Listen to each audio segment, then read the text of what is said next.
Hey guys, welcome back to my YouTube channel, and today we're gonna discuss what we call chapter 9, dealing with Firebase. And I'm with my navigator. Please introduce yourself.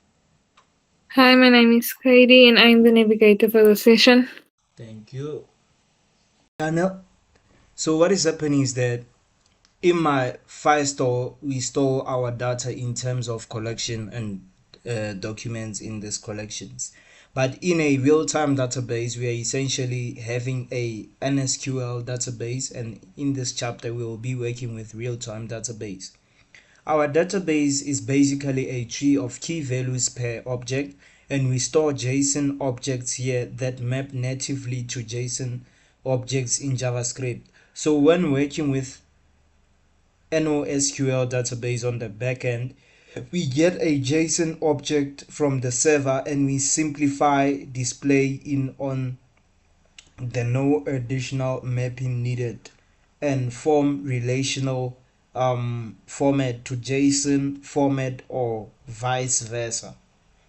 Then we display the list of users. We'll illustrate how to display a list of users, but before we do that, we need to have an existing user data in our Firebase, which we have.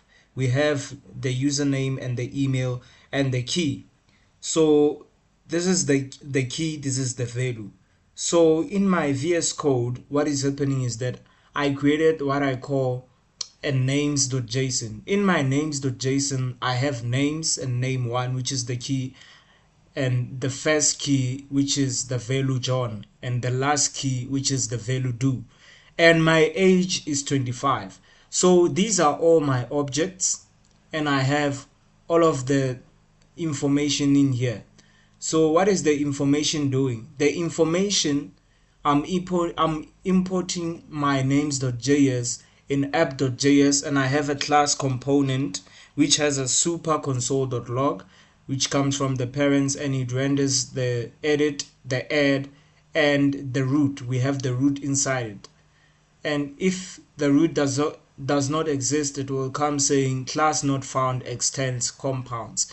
I also took my names.json, pasted it in the public form where I can do a names.json, because my thing wasn't working. My local, I was having errors in my local host. So I managed to fix it, which it worked when I pasted and redocumented my app.js. So obviously we have to import our Firebase and our, what you call it, our user form and our user. So yeah, it is working, and this is my index.html obviously. So I took this const Firebase config from my Firebase. Let me show you how. So in my project settings, I have config and CDN and all those stuff. So I have my npm. If I want to run my npm, I put this code, which initializes the Firebase and begin using the SDK for the products I'd like to use. Then after that, I have what I call the CTN. With the CTN, I copy and paste this script into the bottom of my HTML tag, and then yeah, I use this, which is in my index.html.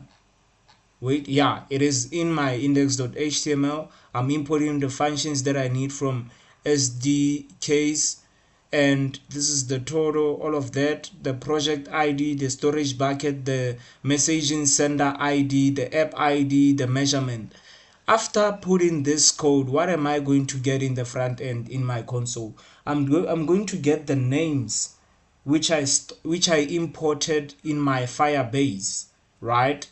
I import My Firebase only works with the import of JSON. So I created a JSON file called names.json. That's why I got that. So I have the names, the first, the last, and this is what I get in my table. So we don't have to use MongoDB. It automatically, after I import on my database, it automatically appears on my localhost 3000 with the table and all of that. Obviously the table I created it in the index.html, with my TRT and all of those stuff, and the style CSS, all of those, the background, the Firebase. So I also created my own Firebase.js, and I took my config and put it here. So what am I doing? My web app Firebase, it is the configurations. Without these configurations, I won't be able to get the information that I'm seeing in the front end. So yeah, that was the main chapter, was to also teach us how to create an app or a website on Firebase, host it, and work together with the localhost 3000, and how to build it. Where did I find the real-time database? I found it here. So this is how it shows, guys. This is how it shows. So yeah, everything is running well, and yeah, soon I'll produce more projects for you. Thank you.